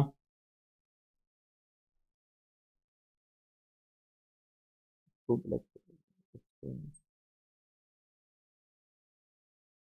बी रिकॉग्नाइज्ड कब, ये फर्स्ट ईयर के एंड पे ही, मतलब ये डेट इसी डेट को कितना रिकॉग्नाइज करना चाहिए, ठीक है। वो निकालेंगे। नंबर ऑफ एम्प्लॉयज कितने मेरे, नंबर ऑफ एम्प्लॉयज 4550 मल्टीप्लाई किससे करूंगा मैं, बोलो बोलो, मल्टीप्लाई कितने ऑप्शंस ग्रांट कर रहा हूं एवरी एम्प्लॉय को। यहाँ पे इन्होंने सिक्योरिटी प्रीमियम नहीं दिया, ठीक है, तो अगर मैं नंबर ऑफ एम्प्लॉयज, हमने यहाँ पे क्या माना कि इन्होंने 5000 शेयर दिए थे, ठीक है, तो हम मान लें कि एक एम्प्लॉय को एक शेयर दे रहे हैं, ठीक है, यही माना हमने, ठीक है यहाँ पे। तो इस वजह से आपको ये कंफ्यूजन ना हो, इसलिए मैंने आपको क्लियर कर दिया कि एक एम्प्लॉय को एक शेयर दिया मान लेते हैं, ठीक है, क्योंकि यहाँ पे कुछ नंबर ऑफ एम्प्लॉयज नहीं दिया हुआ था कहीं। अब नंबर ऑफ शेयर कितने दिए हर एम्प्लॉय को, मल्टीप्लाई 1, और कितनी फेयर वैल्यू के शेयर थे वो, यहाँ पे आ गया मेरे टोटल। इससे क्या पता लग गया मेरा टोटल शेयर्स कितने हो गए, इशू, इशू कितने मतलब कितने शेयर्स देने पड़ेंगे मेरे को, और कितनी वैल्यू के। एक की वैल्यू अगर मैं निकालूं 100 दे रखी है इन्होंने, अगर इसका 5000 मल्टीप्लाई 100 करूँ तो 5 लाख आ गया, ठीक है, तो फेयर वैल्यू और फेस वैल्यू मतलब कि इनकी सेम दे रखी है, 100 ही आएगी। चाहे तो आप इसको ऐसे ही निकालो 5 लाख बाय में 5000, उसकी आगे की फेयर वैल्यू, ठीक है, कितनी आई वो 5 लाख बाय में 5000, cut cut cut cut cut 100 आ गई, ठीक है, तो 100 ही होगी आपकी फेयर वैल्यू। अब इतनी वैल्यू के आप इतने अमाउंट का आपका एक्सपेंस हो गया, ये टोटल कितना है, टोटल आपका वेस्टिंग पीरियड का एक्सपेंस। बाय में क्या करेंगे, total wasting period, vesting period कितना है 2000, ये देखो आप, जी 0 से 1, 1 से 2, 2 से 3, अच्छा 3 ईयर्स हुए ना ये, हाँ 3, ठीक है, आपके 3 ईयर्स वेस्टिंग पीरियड हो गया टोटल। अब हम निकाल रहे हैं सिर्फ फर्स्ट ईयर का, ठीक है, तो कितना एक्सपेंस आएगा ये देखो, मैं आपको एक करवा देता हूँ, बाकी आपको मैं सीधा ICI का चेक करवा दूंगा, क्योंकि हम ज़्यादा टाइम वेस्ट भी नहीं करना ना हमें, हमारे पास टाइम लिमिटेड है काफ़ी। तो इसका आ गया आपका 15166.67, ठीक है, इतना आपका आ गया फर्स्ट ईयर ईयर का एक्सपेंस। अब सेकेंड ईयर का निकालोगे तो सेकेंड ईयर का जो भी आएगा मान लो, ठीक है, मैं चलो यहीं करवाई देता हूँ आपको, सेकेंड ईयर का भी कितना आएगा। सेकेंड ईयर में कितने एम्प्लॉइज एक्सपेक्ट थे, 89% of the employees, employees total मेरे 5000 मल्टीप्लाई 89%, तो यहाँ पे ना मैं क्या करता हूँ, सेकेंड ईयर का मतलब 31 मार्च 2002, यहाँ पे एक्सपेंस टू बी रिकॉग्नाइज, मैं यहाँ पे डायरेक्ट करवा देता हूँ, आप एग्जाम में भी करके आ सकते हो, ठीक है, डायरेक्ट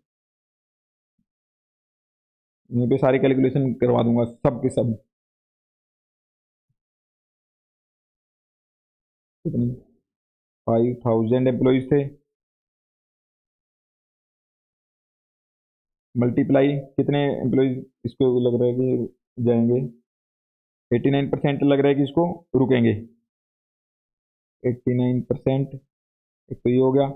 अब इसके अंदर मल्टीप्लाई कर दूंगा, कितने शेयर दे रहा हूँ हर एम्प्लॉय को, 1 शेयर, और कितनी फेयर वैल्यू का 100, तो टोटल इतना अमाउंट के शेयर्स मेरे को इशू करने पड़ सकते हैं, ठीक है, टोटल कितने ईयर्स में, 3 ईयर्स में।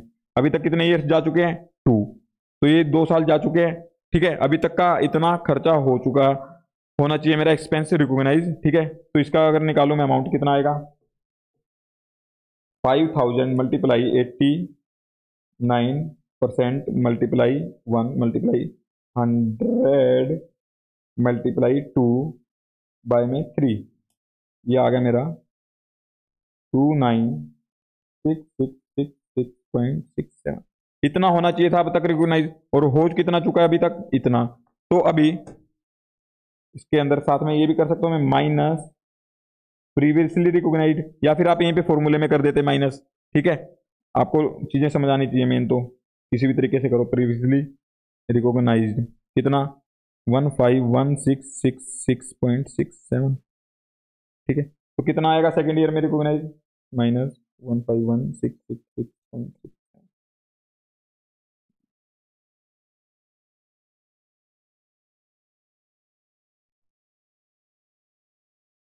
2 मिनट, इसको 151 2 6, ठीक है। हाँ, अब सेकेंड ईयर में अगर रिकॉग्नाइज करना होगा मेरे को एक्सपेंस, सेकेंड ईयर का एक्सपेंस क्या आ गया, 44,999.99। तो इसको मैं कह सकता हूँ 1,45,000 लिख दूँ राउंड ऑफ करके।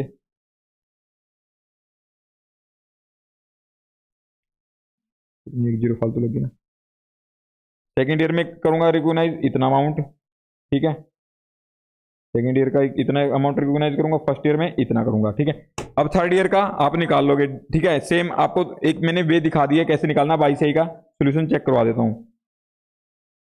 फर्स्ट ईयर का 15,667, 15,667। सेकेंड ईयर का 1,45,000, सेकेंड ईयर का 1,45,000। ऐसे ही आप थर्ड ईयर का निकाल लोगे, ठीक है। अब इसकी एंट्री क्या होती है? एंट्री तो सिंपली है बिल्कुल, employee benefit expense to share base payment reserve. ये कब 31 मार्च मतलब ईयर एंड पे करते जाओगे, ठीक है। कितने से? यही कुछ नहीं, एंट्री तो बिल्कुल नलायक सी है। इसके बाद आप इशू कर दोगे to share capital share base payment reserve को डेबिट करके 4,10,000, 4,10,000। ये सारे का टोटल हो गया ना 4,10,000। ये देखो, ये देखो, समझे? आई होप आपको ये क्लियर हो गया होगा फर्स्ट इलस्ट्रेशन। अभी उसके बाद आते हैं दोबारा से हम हमारे मैट पे, मतलब नोट्स पे।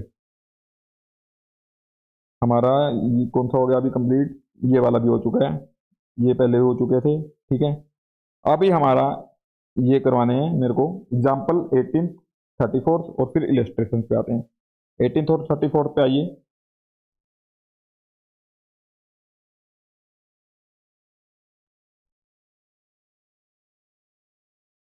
ये बहुत छोटे छोटे से हैं, जल्दी निपटा देंगे। An entity has agreed to issue 100 shares to each of its 500 employees if they remain in service for the next 3 years। ठीक है। इसमें क्या है कि अगर एक एंटिटी है एग्री करती है इशू करने का 100 शेयर्स को, कितने 500 एम्प्लॉइज को, if they remain in service for next 3 year. मतलब यहाँ पे सर्विस कंडीशन दे रखी है इन्होंने, सर्विस कंडीशन, ठीक है। कितने 3 ईयर की, in the next 3 year. In this case ये इन्होंने दे दिया सर्विस पीरियड है on completion of which shares will be issued by entity, ठीक है। उसके बाद इशू कर देगी। Since this is a share based payment plan with employees the fair value of will be used for calculation of this, ठीक है। इन्होंने कुछ नहीं देखा, वही देखा कि फेयर वैल्यू ऑफ इंस्ट्रूमेंट लेनी होगी इसकी ट्रांजेक्शन वैल्यू कैलकुलेट करने के लिए। ये कुछ नहीं था, नलायक सा क्वेश्चन एग्जाम्पल दे रखा था, इसको मेरे को पता नहीं है मैंने इसमें डाल क्यों दिया, ठीक है। अब 34th करते हैं जल्दी से। ये मैं डालता नहीं वैसे, ऐसे ऐसे एक आधा डल जाता है कई बार, क्योंकि इससे टाइम वेस्ट ही होता है हमारा, और हमारा देखो टाइम बिल्कुल जल्दी जल्दी निपटाना है। 34th, where are you hiding? ए बेबी, कहाँ पे छुपे हो? 34th, हाँ जी आ गए, आ गए। इसके अंदर एक एंटिटी है इशू करती है 100 शेयर्स को 2000 एम्प्लॉइज को subject to service condition of next 3 year. इसमें सर्विस कंडीशन दे रखे 3 ईयर्स की, ठीक है। 100 शेयर्स ईच को इशू करेंगे, कितने? 2000 एम्प्लॉइज है। ग्रांड डेट की फेयर वैल्यू दे रखी है शेयर्स की 200 ईच। तो हमें एम्प्लॉइज के केस में ग्रांड डेट की फेयर वैल्यू ही लेनी होती है, ठीक है। There is an exception expectation that employee will remain in service at the rate 95% at year end 1 second year, ठीक। ये आप खुद देख लेना, ठीक है। इसमें कुछ ज्यादा नहीं है, यही वही दे रखा है। फर्स्ट ईयर के एंड में 1/2, 2/3, ठीक है, ऐसे करके, ठीक है। आपको आता है फर्स्ट ईयर में कितना रिकॉग्नाइज करेंगे, सेकंड ईयर में कितना, ये नंबर ऑफ एम्प्लॉइज हो गया मल्टीप्लाई। आप अपने तरीके से करना। ये इधर 100 लिख दिया, आपको समझ नहीं आएगा। यहाँ पे क्या करना, आप 2000 टोटल एम्प्लॉइज है, यहाँ पे कौन सा कलर ले लिया, 2000 एम्प्लॉइज है टोटल, फर्स्ट ईयर का बता रहा हूँ मैं आपको।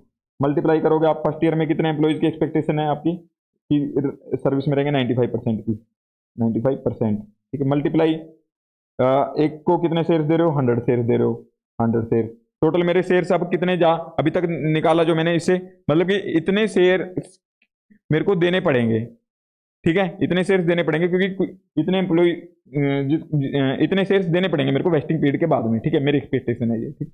अब कितने अमाउंट के देने पड़ेंगे, कितने अमाउंट का एक शेयर है, 200 रुपए का। तो मेरे को टोटल एक्सपेंस इतना करना पड़ेगा ये शेयर इशू करने पे, ठीक है।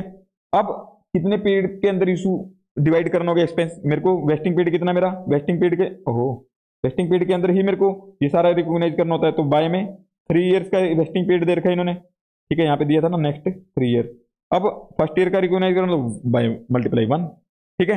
आई होप आपको क्लियर होगा, ये बहुत नालायक सा क्वेश्चन था, ये भी आप खुद देख लेना आगे, ठीक है। अब इसके बाद हम इलस्ट्रेशन 7th करते हैं, फिर 8th करते हैं, 9th करते हैं। अब मजा आ रहा होगा आपको। जल्दी चैनल सब्सक्राइब कर लो बस। इस लेक्चर में मैं 3 बार बोल चुका हूँ, इतनी बार नहीं बोलना चाहिए। और कमेंट तो आप करते ही नहीं हो बिल्कुल भी, लेक्चर देख देख के चले जाते हो।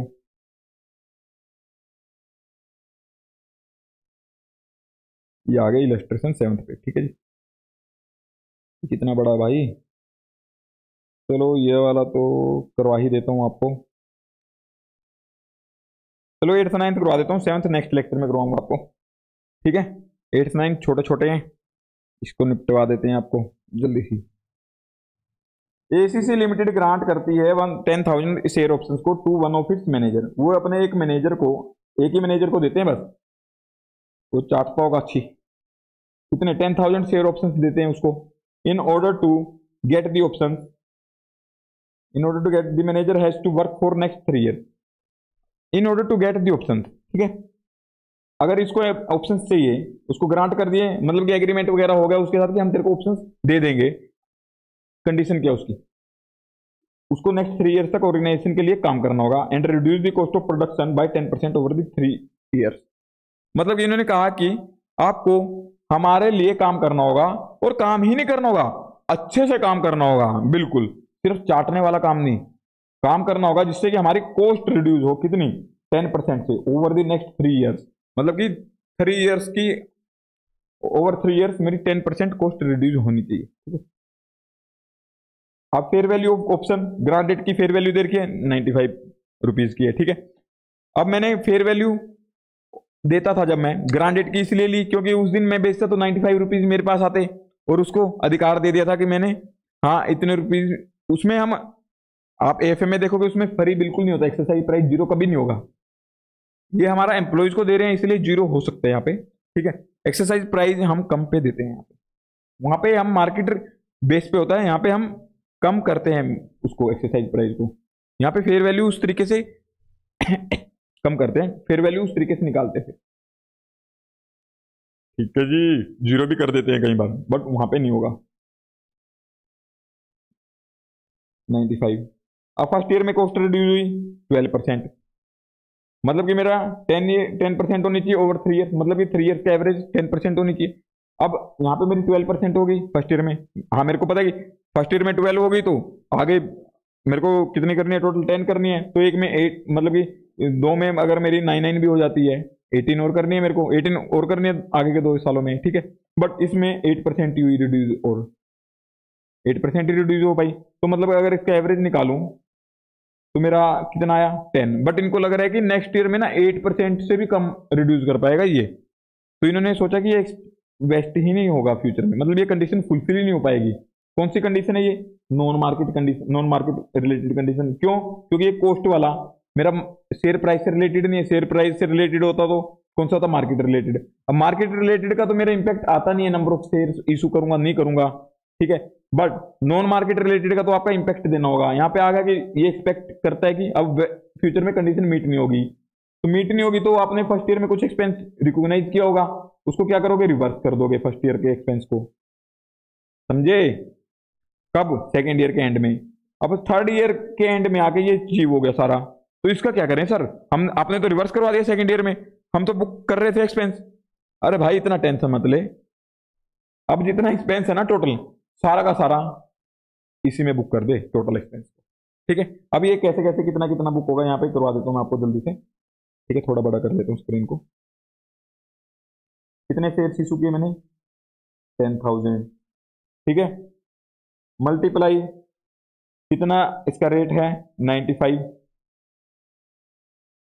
और कितनी इसकी पीरियड है, पीरियड। इसमें एम्प्लॉइज वाला क्यों नहीं किया आपने कि कितने एम्प्लॉइज रहेंगे जाएंगे, एक ही को तो दे रहे हैं यहाँ पे, ज्यादा को दिया तो निकालते आप।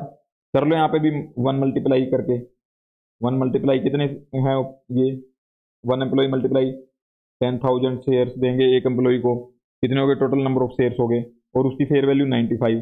कितने ईयर्स का है ये, 3 ईयर्स का vesting period, multiply 1। First year में इतना नहीं रिकॉग्नाइज करना होगा हमें, कितना हो गया 10,000 मल्टीप्लाई 95, परसेंट क्यों हो गया, 10,000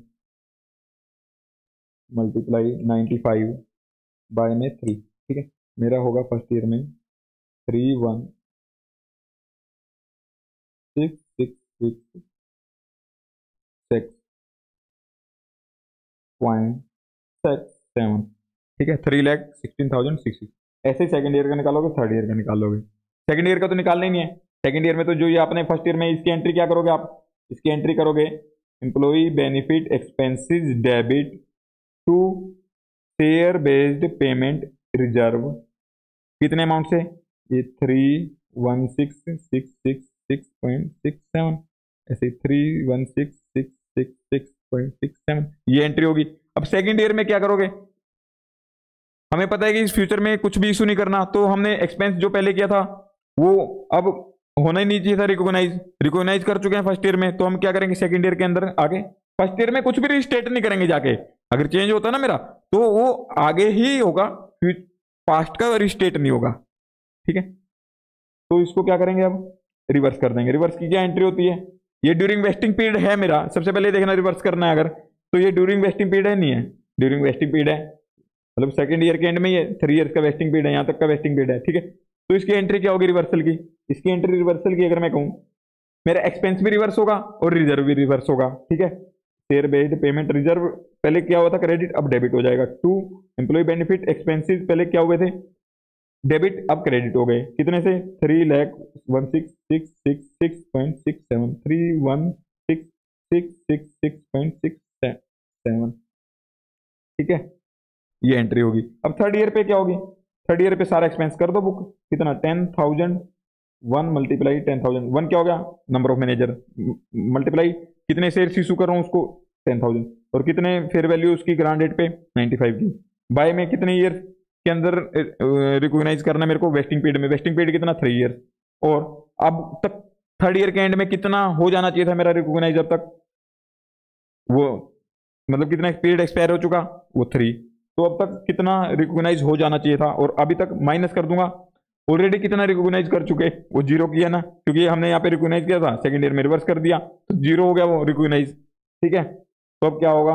10,000 मल्टीप्लाई 95 मल्टीप्लाई, ठीक है, मल्टीप्लाई 3/3 करोगे तो सेम ही आएगा, तो इसका आ गया 9,50,000। तो थर्ड ईयर एंड पे एम्प्लॉय बेनिफिट एक्सपेंस डेबिट 950, और to share based payment reserve वो 950 से होगा क्रेडिट, ठीक है। ये दे रखा है इन्होंने, फर्स्ट ईयर का 3,166, सेकेंड ईयर में ये रिवर्स कर दिया, थर्ड ईयर में फिर एंट्री कर दी 950, ठीक है जी, ये दे रखा है इन्होंने, और कुछ नहीं। अब 9th इलस्ट्रेशन पे आइए, इसको निपटाते हैं जल्दी से। ये है मेरा मार्केट बेस्ड कंडीशन का, वो था पहले वाला नॉन मार्केट कंडीशन का। एप्पल लिमिटेड ने ग्रांट किए हैं 10,000 शेयर ऑप्शन, ठीक है, एप्पल लिमिटेड ने ग्रांट किए 10,000 share option to one of it director, यहाँ पे भी एम्प्लॉय कितना मेरा एक ही है, ठीक है, कौन सा director, for which he must work for next 3 year, इसकी सर्विस कंडीशन लगा दी यहाँ पे, ये क्या होगी सर्विस कंडीशन, कितनी 3 ईयर्स की, 3 ईयर्स काम करेगा ये हमारे लिए, and the price of the share should increase by 20% over, इसको कंडीशन लगा दी कि आपको जो प्राइस है ना, ये कौन सी होगी, मार्केट रिलेटेड कंडीशन होगी, market related condition, should increase by 20% over 3 years, मतलब कि 20% इंक्रीज होना चाहिए ओवर 3 ईयर्स में, ठीक है।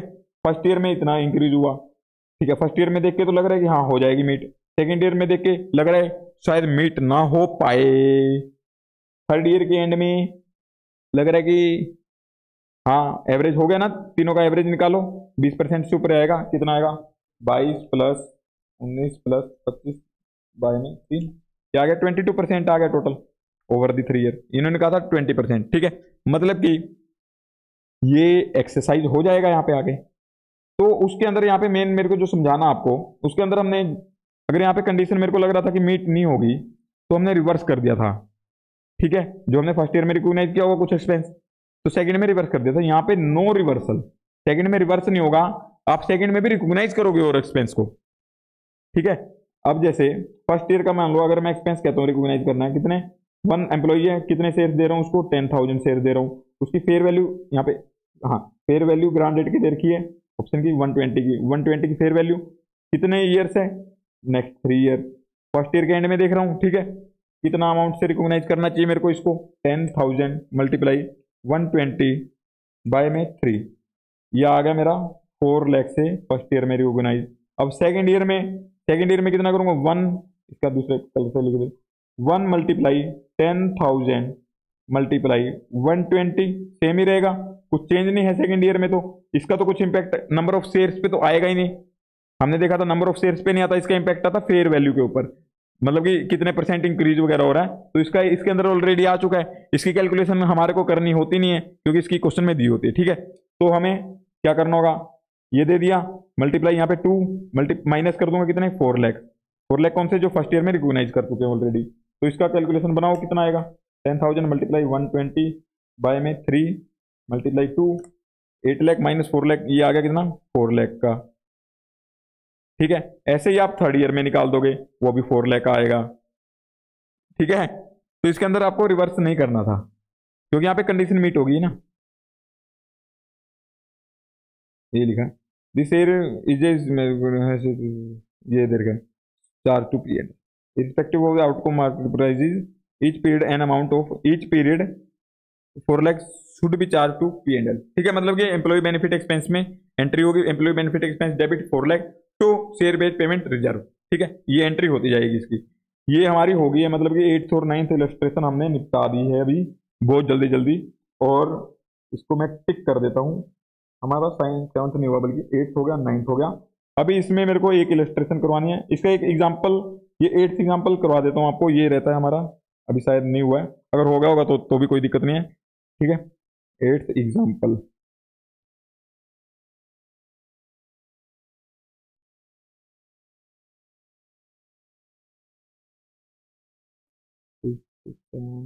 हाँ ये रहा, छोटा सा, ये कुछ नहीं है इसमें। ठीक है, एक एंटिटी ग्रांट करती है 10 शेयर्स कंपनी एम्प्लॉइज को who will remain in service for next year, this will be covered with in this entity. अरे भाई साहब, ये करवाने का था कुछ, ऐसे ऐसे को मैं पता नहीं क्यों लगा गया इस बार गलती से, अदरवाइज मैं ऐसे ऐसे को स्किप किया करूंगा आगे से सारों को। ठीक है, अब इसके बाद मेरा इस कंसेप्ट का तो सिर्फ रह गया एक क्वेश्चन इलस्ट्रेशन 7th, और इसमें कुछ और तो मेरा पेंडिंग रहा नहीं है। ठीक है, इसके बाद फिर हमारा और क्वेश्चन हैं, जैसे और मॉडिफिकेशन कैंसिलेशन वगैरह के कंसेप्ट हैं। ठीक है, वो फिर कैश वाला, फिर उसके बाद मेरा एक मिक्स वाला है। ठीक है, कि अगर शेयर बेस्ड पेमेंट चॉइस है अगर मैनेजमेंट की, वो करवाना है मेरे को। उसके बाद उसके बाद उसके बाद हमारा ये ग्रुप वाला एक, फिर हमारा चैप्टर खत्म हो जाएगा। ठीक है, तो अभी आप इसको जल्दी से रिवाइज कर लेना, और क्योंकि रिवीजन आपको जरूरी है करनी। ठीक है, और चैनल सब्सक्राइब करके जाना भी, उससे पहले जाओगे तो आपको रात को गंदे गंदे सपने आएंगे, गंदे मतलब कि भूत आएंगे डराने आपको। ठीक है, मिलते हैं नेक्स्ट लेक्चर में, बाय।